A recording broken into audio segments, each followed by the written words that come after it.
Assalamualaikum warahmatullahi wabarakatuh.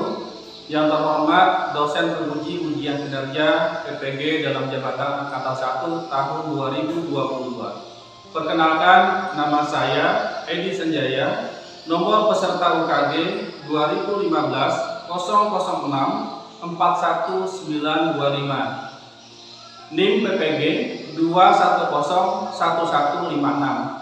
Saya guru di SD Negeri 1 Saipuring, Kecamatan Antangkalang, Kabupaten Kota Waringin Timur, Provinsi Kalimantan Tengah. Pada kesempatan kali ini, Rabu 5 Oktober tahun 2022, saya akan melaksanakan kegiatan praktek pembelajaran untuk memenuhi ujian kinerja PPG dalam jabatan Angkatan 1 tahun 2022 dengan mengambil tema 4, globalisasi, subtema 1, globalisasi di sekitarku, pembelajaran 1 di kelas 6. Untuk lebih jelasnya, berikut adalah video praktek pembelajaran yang akan saya laksanakan. Mohon masukan dan saran agar kedepannya kegiatan pembelajaran saya bisa lebih baik lagi. Terima kasih atas perhatiannya. Wassalamualaikum warahmatullahi wabarakatuh.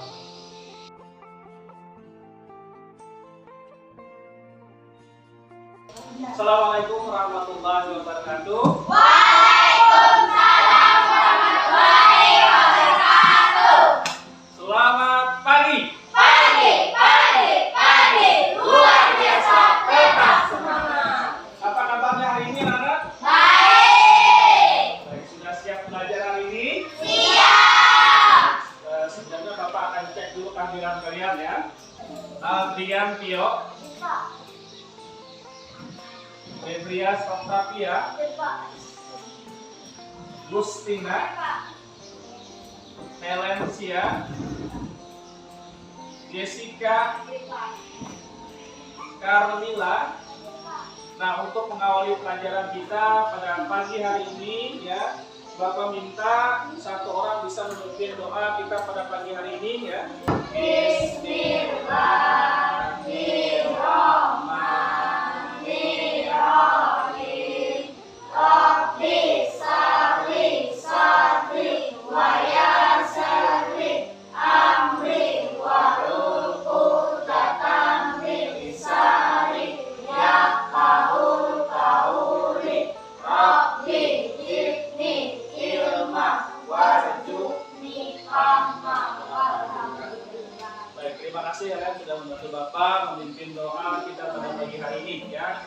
Anak-anak, Bapak selalu mengingatkan ya ke kalian agar kita selalu bersikap mengutamakan sikap disiplin ya.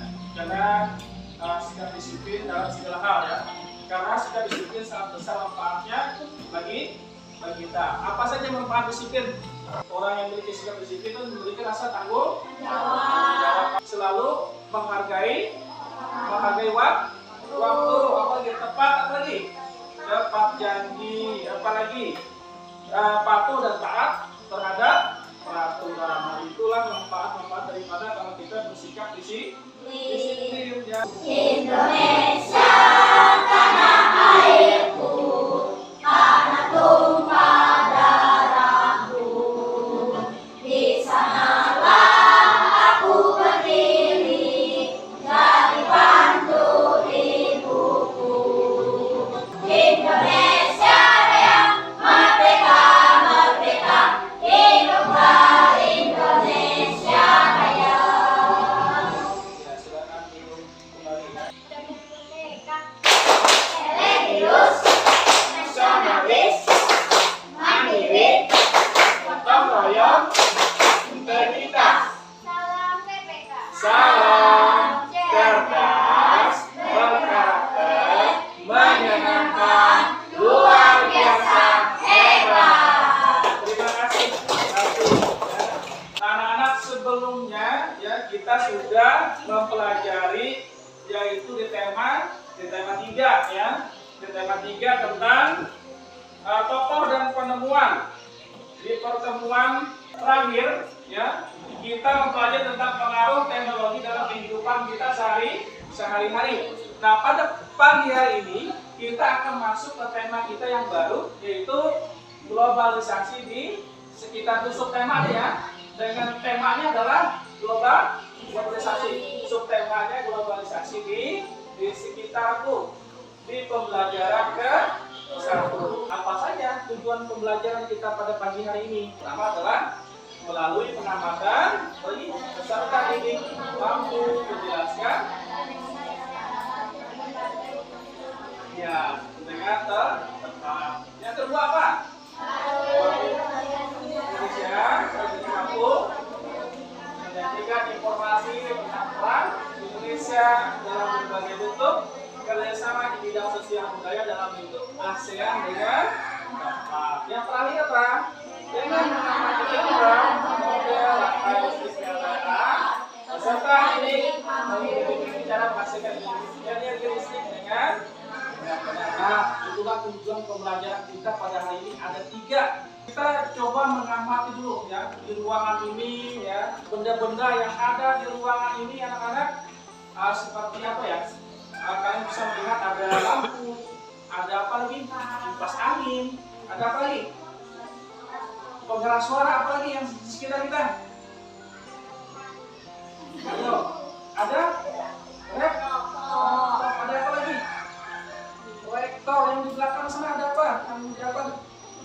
Ada handphone. Nah, anak-anak yang dari beberapa benda yang kalian perhatikan di dalam ruangan ini, kira-kira kalian tahu tidak dari mana asal negara pembuatnya? Misalnya handphone, dari negara mana? Kira-kira? Dari? Apalagi yang kalian ketahui? Misalnya jam tangan. Pertanyaannya, kok kenapa benda-benda yang bisa dari luar negeri itu bisa dengan mudah kita dapatkan di negara kita? Coba sekarang kalian perhatikan ya, yang Bapak tayangkan di depan ini. Nah, globalisasi apa? Memungkinkan beragam produk dari berbagai negara lain dapat kita temui. Kita bisa menemui berbagai makanan dari negara lain. Seperti apa? Bisa, apalagi? Atau boneka dari negara lain, ya. Produk Indonesia juga bisa ditemui di luar negeri. Nah, jadi tidak hanya produk dari luar negeri saja yang bisa kita temui di dalam negeri kita, tapi produk kita di dalam negeri bisa juga dijumpai di luar negeri. Apa saja? Contohnya, misalnya batik, ya. Nah, perkembangan komunikasi dan transportasi menjadikan barang-barang tersebut mudah ditemui di negara lain, ya. Misalnya seperti apa? Batik dari Indonesia, apalagi karpet dari Turki, apalagi boneka dari Tiongkok, ya. Apalagi mobil dari apa biasanya negaranya?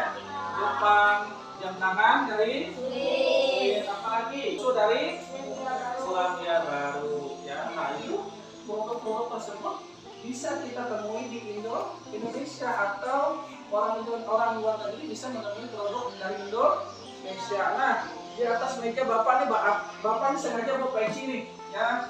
Bukan Bapak mau sholat pagi ini, bukan, ya. Kenapa? Nah, yang Bapak bawa ini adalah di sini ada tulisannya Made in Bangladesh. Nah, padahal ini buatan dari bangsa apa? Negara Bangladesh. Loh, kenapa Bapak bisa memiliki ini? Padahal Bapak tidak pernah ke Bangladesh.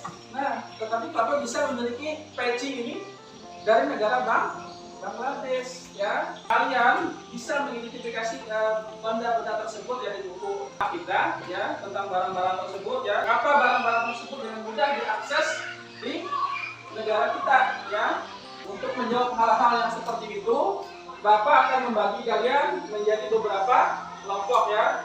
Yang pertama kelompok 1 sudah Bapak tentukan, Gustina, kemudian Rensa, Randi, dan Vito, ya. Keduanya siapa? Si Vito, ya. Kelompok yang kedua ini ada siapa nih? Adrian, Tio, ada Carmila, ada Jessica, dan Debrias, Octavio. Dan kelompok yang ketiga ada Rasti, Poppy, Helen, kemudian Raffi, dan Koni Nurlita. Sekarang tugas kalian adalah mendiskusikan, ya, bersama-sama teman kelompok kalian tentang beragam hal yang ingin kamu ketahui lebih lanjut tentang globalisasi ya, tuliskan pada kolom berikut. Nah, silakan kalian tuliskan di buku kalian ya, apa saja yang ingin kalian ketahui tentang globalisasi ya, dirubrikan dengan teman kelompoknya ya.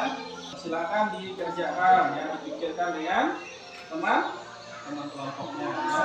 Oke, kalau sudah dikerjakan, kelompok mana dulu yang ingin membacakan hasil daripada pekerjaan kelompoknya? Oke, kelompok 2 ya. Yang lain dengarkan ya, dengarkan. Apakah membahas globalisasi? Apa lagi? Yang kedua ada. Oh, ada 2 ya.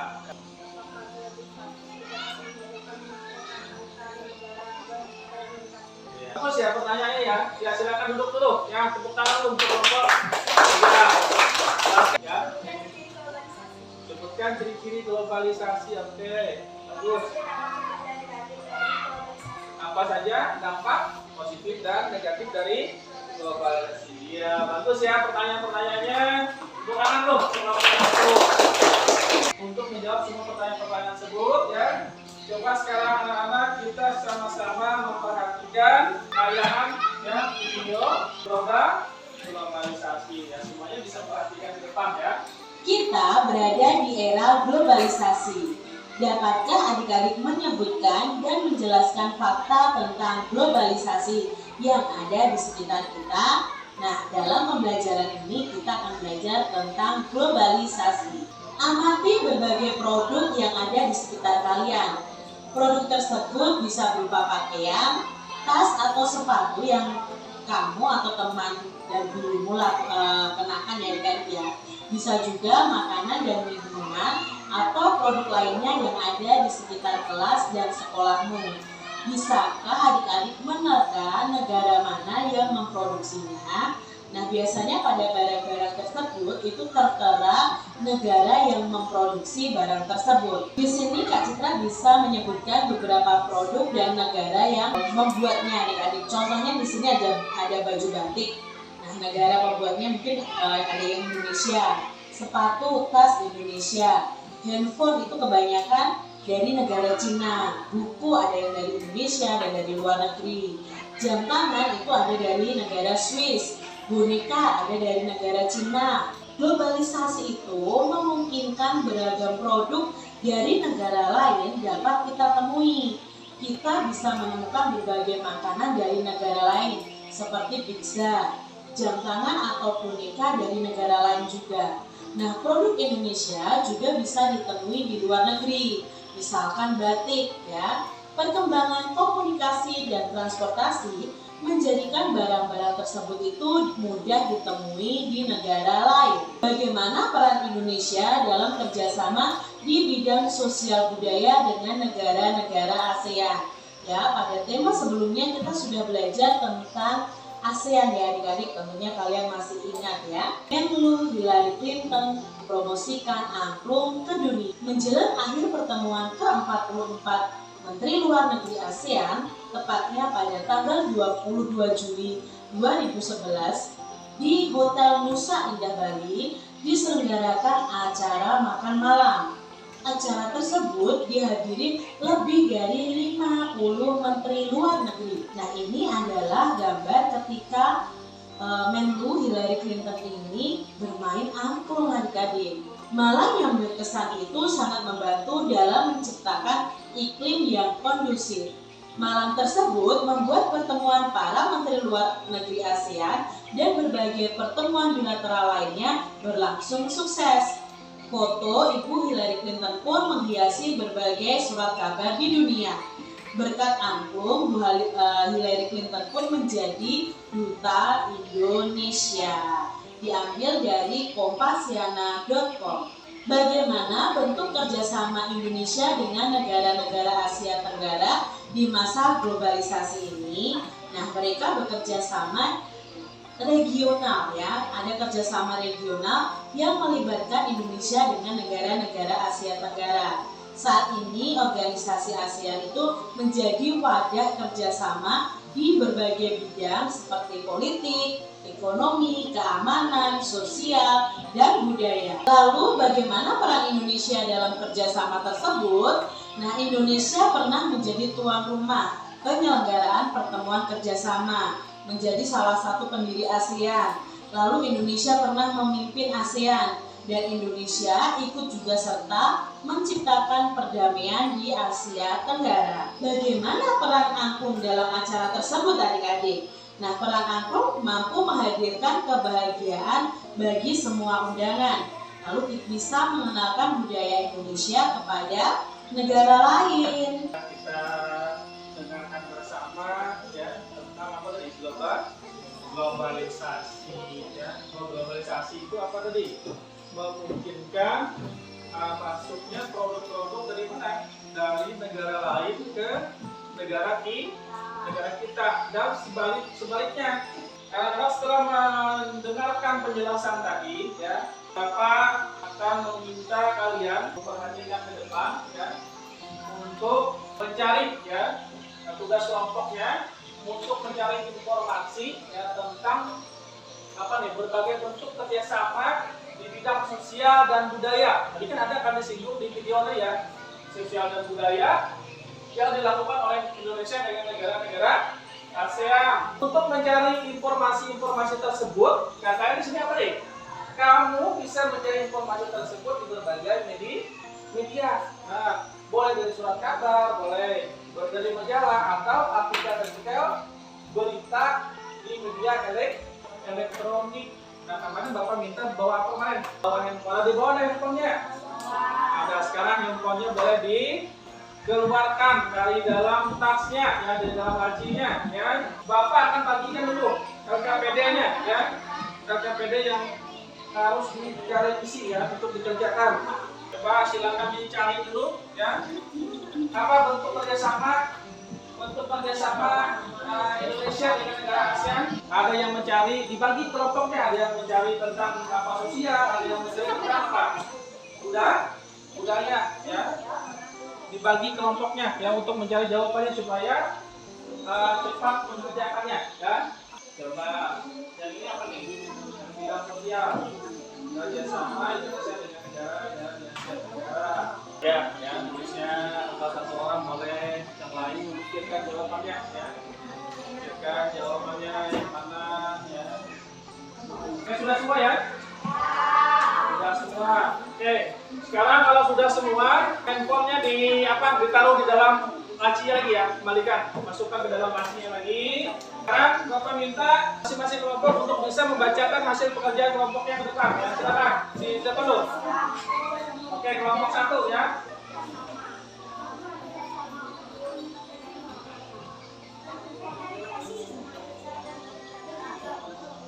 Ya, tepuk tangan dulu ya untuk kelompok 1. Kelompok 2, ayo. Kelompok 2 masuk ke depan.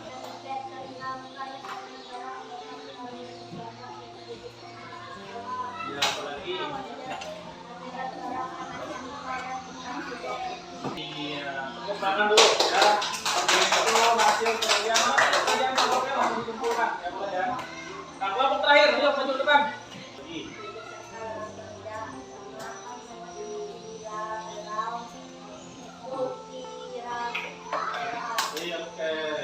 Ya. Nah, ini hasil pekerjaan kelompok 3. Ada bentuk-bentuk kerjasama yang sudah kalian dapatkan tadi di internet ya. Nah, ada beberapa berbagai macam ya, di bidang sosial maupun di bidang kebudayaan ya. Nah, karena tadi kita sudah membahas tentang globalisasi kawasan Asia Tenggara, terutama di bidang negara-negara ASEAN. Nah, di era globalisasi ya tentunya banyak yang menggunakan energi listrik ya. Misalnya globalisasi ini ada handphone ya yang bisa kita beli dari negara Cina tadi. Namun menggunakannya tentunya tergantung juga dengan listrik. Nah, bagaimana listrik itu bisa dihasilkan ya? Nah, sekarang tolong diperhatikan ya. Tahukah kamu, listrik mempunyai peranan penting di era globalisasi? Bagaimana produksi listrik di era globalisasi ini? Ayo kita diskusikan bersama-sama. Adik-adik, kita sering mendengar bahwa abad 20 merupakan abad globalisasi. Berbagai peristiwa dari berbagai belahan dunia dapat kita saksikan langsung melalui layar televisi pada jam, menit, dan bahkan pada detik yang sama. Kita dapat berhubungan dengan sanak saudara, kerabat, dan sahabat yang berada di negara lain dengan sangat mudah. Kita seakan hidup dalam satu desa yang sangat besar. Itulah globalisasi adik-adik, sangat memudahkan bagi manusia. Baca teks eksplanasi ilmiah berikut dengan teliti. Nah, di sini ada teks eksplanasi ilmiah yang berjudul Pembangkit Listrik Tenaga Air. Mari kita baca adik-adik. Listrik memiliki peran penting di era globalisasi. Tidak dapat dipungkiri bahwa globalisasi terjadi karena perkembangan teknologi di berbagai bidang yang didukung oleh peran listrik sebagai sumber energi di dalamnya. Listrik dihasilkan di pusat pembangkit menggunakan beragam sumber energi. Pada pembangkit listrik tenaga air atau PLTA, air dari waduk atau sungai masuk melalui pintu yang diatur oleh katup pengaman. Air kemudian masuk ke tangki pengaman tekanan. Air di dalam pipa besar mengalirkan dan mengarahkan air ke turbin melalui katup pengatur tekanan untuk mendapatkan tekanan energi yang besar. Energi potensial air kemudian menggerakkan turbin. Energi gerak tersebut kemudian diubah menjadi energi listrik oleh generator. Energi listrik dari generator kemudian diatur kapasitas tegangannya dan dialirkan oleh transformer. Energi listrik kemudian dibagikan ke konsumen oleh saluran transmisi. Itu tadi alur dari pembangkit listrik tenaga air. Maka air bisa menghasilkan listrik adik-adik. Komponen utama pada semua pembangkit energi listrik adalah turbin dan generator. Turbin tersebut bergerak untuk menghasilkan energi gerak yang kemudian diubah menjadi energi listrik oleh generator. Energi penggerak turbin selain dari aliran air juga bisa didapat dari angin, sama-sama namanya PLTA, dari panas bumi itu PLTU, dan sumber energi lainnya. Adakah sumber energi di daerahmu yang bisa digunakan sebagai pembangkit energi listrik? Nah, itu tadi informasi mengenai pembangkit listrik tenaga air. Di penjelasan ini apa? Tentang apa nih? Tentang pembangkit listrik tenaga air. Ya. Air juga bisa dimanfaatkan untuk apa? Menghasilkan energi listrik atau biasa disebut dengan PLTA, pembangkit listrik tenaga air. Nah, bisa kalian perhatikan ya prosesnya tadi Bapak akan tunjukkan lagi ya. Nah, menghasilkan energi listrik tadi yang sudah dijelaskan tadi tahapan-tahapannya di dalam video tadi kan ada. Dari air waduk dulu, kemudian yang kedua apa? Itu masuk air sungai ke waduk. Kemudian yang ketiga ada katupnya ya, sehingga masuk ke bagian ini dan menuju ke mana? Betul? Ke turbin penggeraknya yang dihubungkan dengan apa? Generator. Dari generator inilah yang menghasilkan energi listrik. Energi listrik yang dihasilkan ini akan disalurkan ke mana? Ke rumah-rumah. Pembangkit listrik mikrohidro ya. Mikrohidro. Nah, mikrohidro ini adalah pembangkit listrik skala kecil. Kalau yang tadi yang kita bahas tadi adalah pembangkit listrik skala besar. Namun ada yang skala kecil ya, yang disebut dengan mikrohidro. Dengan memanfaatkan apa? Memanfaatkan aliran sungai atau waduk ya. Seadanya kemiringan yang kemiringan mencapai 25 derajat. Artinya apa? Dataran tinggi. Seperti misalnya kita memanfaatkan air terjun misalnya ya. Urutannya dari sini dulu ya. Dari sini ke kincir air, di dinamo baru ke rumah. Oke. Dari penjelasan Bapak tadi tentang alur daripada bagaimana menghasilkan energi listrik mikrohidro tadi ya. Nah, setelah kalian menganalisis tadi bagaimana cara kerjanya sehingga menghasilkan energi listrik tadi. Nah, sekarang Bapak ingin kalian, yang pertama adalah cermati gambar proses energi listrik tersebut, ya, yang tadi ya, Bapak tayangan dulu nanti. Kemudian yang kedua, tulislah proses dihasilkannya energi listrik oleh pembangkit listrik mikro. Kamu dapat menambahkan gambar pada tulisanmu. Nah, Bapak akan bagikan, tolong berdiskusikan dengan teman kelompoknya ya. Bagaimana alur menghasilkan energi listrik tadi. Nah, Bapak akan tayangkan ulang ya. Diskusikan dengan temannya ya. Kalau sudah selesai nanti kerja kelompoknya langsung dikumpulkan ya. Paham? Silakan yang lain.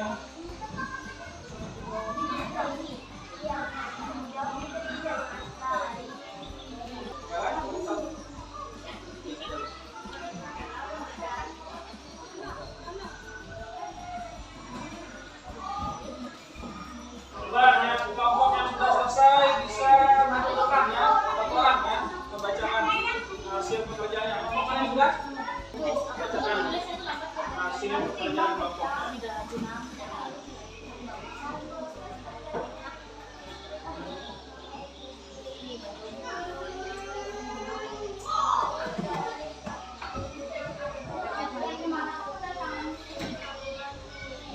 Bagus ya.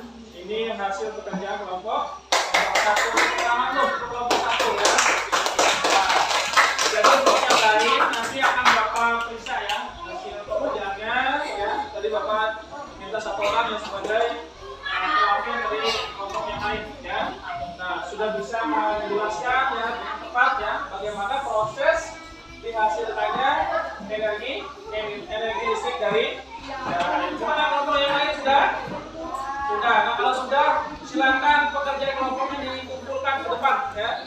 Baik anak, tolong perhatikan Bapak ke depan ya. Nah, tadi kita sudah dari awal tadi sudah mempelajari ya. Yang pertama ini tentang apa tadi yang kita pelajari tadi? Yang dapat kita simpulkan dari apa yang kita pelajari hari ini, dari pelajaran pertama tadi sampai dengan ya kedua ini ya. Yang pertama tadi adalah tentang globalisasi. Nah, globalisasi apa? Memungkinkan apa tadi? Masuknya berbagai produk dari negara lain ke Indonesia atau sebaliknya ya. Memungkinkan produk Indonesia masuk ke negara lain. Kemudian yang kedua apa lagi? Bagaimana cara menghasilkan energi listrik tadi? Ya, energi listrik bisa dihasilkan dari apa? Dari air, atau kita bisa memanfaatkan apa? Sumber yang ada disediakan oleh apa? Alam, misalnya dari apa? Dari air sungai, aliran air sungai, kemudian air terjun, apalagi panas bumi, kemudian angin, itu bisa digunakan untuk menghasilkan energi listrik. Nah, itulah yang kita pelajari di hari ini. Selanjutnya Bapak akan membagikan soal evaluasi ya yang harus dikerjakan. Silakan dikerjakan masing-masing ya. Kerjakan masing-masing untuk dijawab ya tentang apa yang sudah kita pelajari pada hari ini ya. Nah, kalian kerjakan masing-masing, ini bukan kerja kelompok ya. Jadi dikerjakan masing-masing. Nah, itu silakan dikerjakan. Oke, nomor 1 disilang cara menjawabnya ya. Yang kedua, nomor 2 itu adalah esai ya. Nah, silakan kalian kerjakan. Nah, gimana? Kalau sudah selesai? Belum.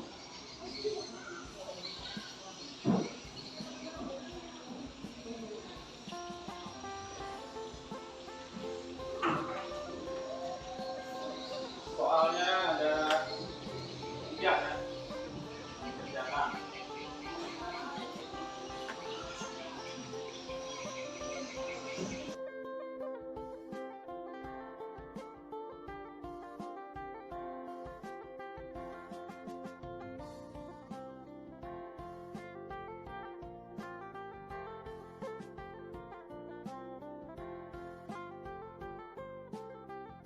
Gimana? Sudah selesai? Sudah. Baik, kalau sudah selesai, silakan satu orang masing-masing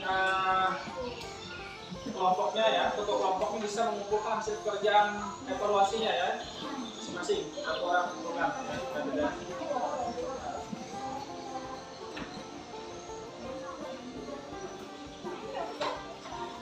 Di sebelah sini.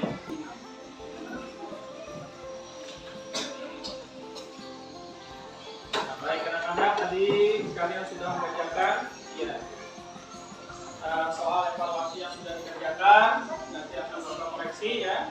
Anak-anak, hari ini ya, apa saja yang sudah kita pelajari pada hari ini tadi? Peran Indonesia dengan ASEAN di era apa? Globalisasi yang pertama ya. Kemudian yang kedua apa tadi? Menghasilkan dan menyalurkan energi. Nah, itu yang sudah kita pelajari pada hari ini tadi.